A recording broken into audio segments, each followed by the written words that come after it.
गेली काही दिवस संपूर्ण महाराष्ट्रभर पावसाने धुमाकूळ घातलाय। कोल्हापूर जिल्ह्यामध्ये पावसाची सततधार चालू असून प्रशासनाने या जिल्ह्याला ऑरेंज अलर्ट दिला आहे।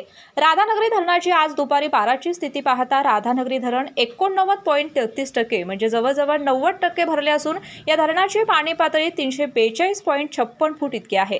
या धरणाची पाणी पातळी ज्यावेळी 347.50 फुटाच्या वरती जाते त्यावेळी हे धरण 100% क्षमतेने भरतं। आज दिवसभर पावसाची सततधार अशी चालू राहिली तर धरण 100% भरण्याची शक्यता आहे। या धरणामध्ये आजचा पाणीसाठा 7443.99 दशलक्ष घनफूट असून आज अखेर 2554 मिलीमीटर पावसाची नोंद झाली आहे। सध्या धरणाच्या विद्युतगृहातून 1500 क्युसेक इतका पाण्याचा विसर्ग चालू आहे। केके न्यूज साठी प्रतिनिधी मिलिंद कांबळे।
अशाच नवनवीन अपडेट पाहण्यासाठी आमच्या केके न्यूज चॅनेलला सबस्क्राइब करा।